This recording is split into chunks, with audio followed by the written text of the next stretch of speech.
പാടാം നേടാം എന്ന ഞങ്ങളുടെ ഈ ഒരു ഷോനെ ഇത്രയും സ്പെഷ്യലാക്കി മാറ്റിയത് ശരിക്കും നമ്മുടെ ശ്രീയേട്ടൻ തന്നെയാണ്. ഇനി ആ ഒരു മാജിക്കാണ്, ശ്രീയേട്ടൻ മാജിക്കാണ് ഈ ഒരു വേദിയിൽ നമ്മൾ ക്രിയേറ്റ് ചെയ്യാൻ പോകുന്നത്. കണ്ണെഴുതി പൊട്ടും തൊട്ട് എന്ന സിനിമയിൽ കാവാലം നാരായണ പണിക്കർ MG രാധാകൃഷ്ണൻ കൂട്ടുകെട്ടിൽ പിറന്ന ഒരു അസാധ്യ ഗാനവുമായിട്ടാണ് ശ്രീയേട്ടൻ ഇതാ ഈ ഒരു വേദിയിലേക്ക് എത്താൻ പോകുന്നത്. ശ്രീയേട്ടാ റെഡിയാണോ? റെഡി.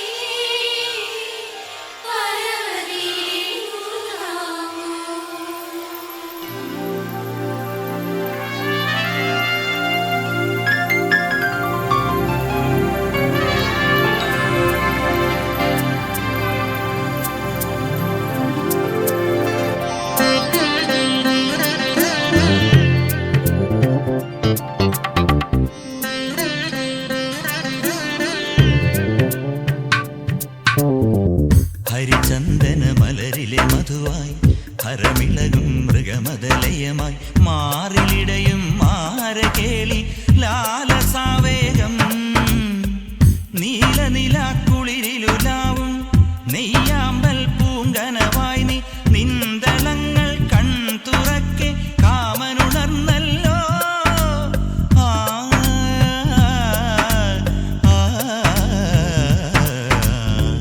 ഹരിചന്ദന മലരിലെ മധുവായി ഹരമിളകും മൃഗമദലയമായി മാറിലിടയും മാരകേളി ലാലസാവേഗം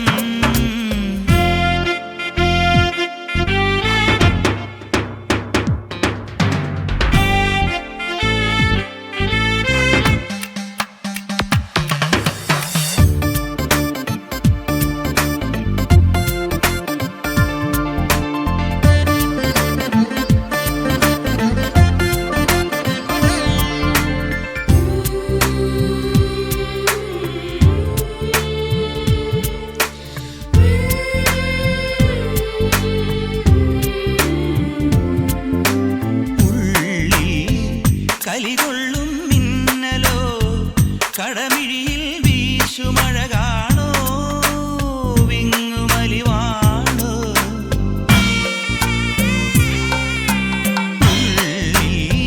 കലികൊള്ളും മിന്നലോ കടമിഴിയിൽ വീശുമഴ കാണോ വിങ്ങുമലിവാണോ മാറിലേ തേങ്ങലി പരിഭവമുറയുന്നു.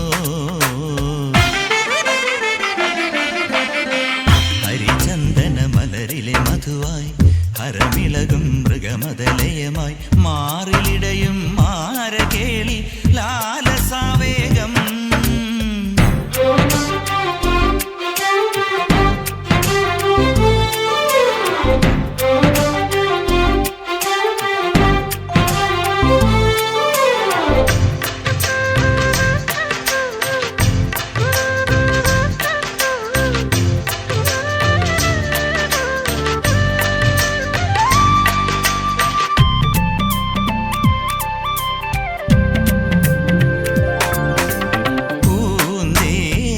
മൊഴിതൂവും കാമമോ പൊരുളറിയാതെന്നിൽ മുഴുകുന്നോ വീണു പിടയുന്നോ.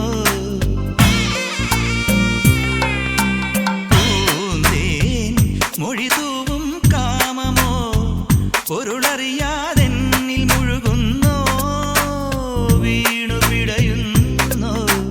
പൂങ്കുയിൽ കൊഞ്ചലിൽ ഒളിയുമൊഴകാണോ. ഹരിചന്ദന മലരിലെ മധുവായി ഹരമിളകും മൃഗമദലയമായി മാറിലിടയും മാരകേളി ലാലസാവേഗം നീലനിലാക്കുളിരിലുലാവും നെയ്യാമ്പൽ പൂങ്കനവായി നീ നിന്തളങ്ങൾ കൺതുറക്കെ കാമനുണർന്നല്ലോ.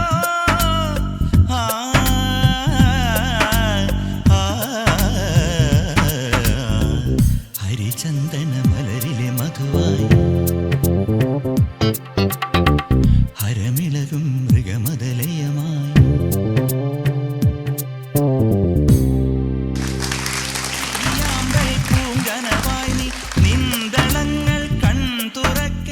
ഭയങ്കര സൂതിങ് ആയിട്ടുള്ള ഒരു സോങ് ആയിരുന്നു അല്ലേ ശ്യാം സർ? MG രാധാകൃഷ്ണൻ എന്നുള്ള പ്രതിഭയിൽ നിന്ന് വന്നിട്ടുള്ളൊരു കോമ്പസിഷൻ്റെ ഭംഗി ഒരു വശത്ത്, അത് പാടിയ ശ്രീകുമാറിൻ്റെ ഒരു ആ റൊമാൻറ്റിക് ടോൺ അത് ഗംഭീരമായിരുന്നു. 80-കൾക്ക് ശേഷമുള്ള മലയാള യുവത്വത്തിൻ്റെ ഒരു പ്രേമാതുരമായ ശബ്ദമാണ് ശ്രീകുമാർ. അതിൻ്റെ ഒരു അൾട്ടിമേറ്റ് ആണ് ഈ പാട്ടൊക്കെ. So absolutely enjoyed it. Great. Thank you so much. And Krishnendran sir, കാരണം റൊമാൻറ്റിക് സോങ്ങുകൾ പാടുമ്പോൾ ശ്രീയേട്ടൻ എന്തെന്നില്ലാത്തൊരു ഭംഗി ഇങ്ങനെ മുഖത്ത് വരുന്നത് ഞാൻ കണ്ടിട്ടുണ്ട്. അത് പ്രത്യേകിച്ച് പറഞ്ഞു കൊടുക്കേണ്ട കാര്യമില്ലല്ലോ. അതെന്തായിരിക്കും സാർ? അത്രയും റൊമാൻസ് മനസ്സിലുള്ളത് കൊണ്ടായിരിക്കും? അതും ആവാം കേട്ടോ, അതറിയില്ല. പക്ഷെ എന്തായാലും അതൊക്കെ ഈ മ്യൂസിക് ഡയറക്ടേഴ്സ് പറഞ്ഞു കൊടുക്കുന്നതാണ്.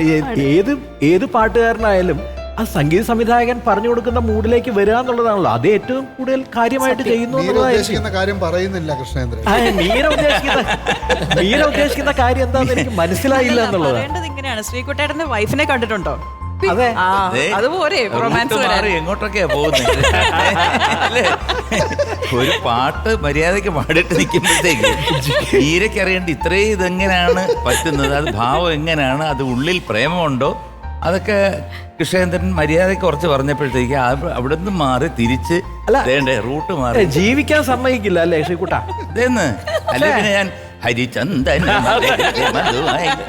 മതിയാ. അല്ല ചേച്ചി ഭയങ്കരമായിട്ട് എൻജോയ് ചെയ്യുന്ന ഞാൻ കണ്ടു.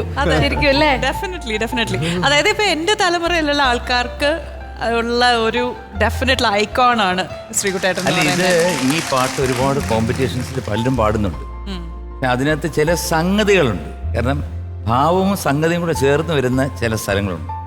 അത് ചിലപ്പോൾ കിട്ടും, ചിലപ്പോൾ കിട്ടത്തില്ല. എനിക്കാണേലും അങ്ങനെ തന്നെയാണ്.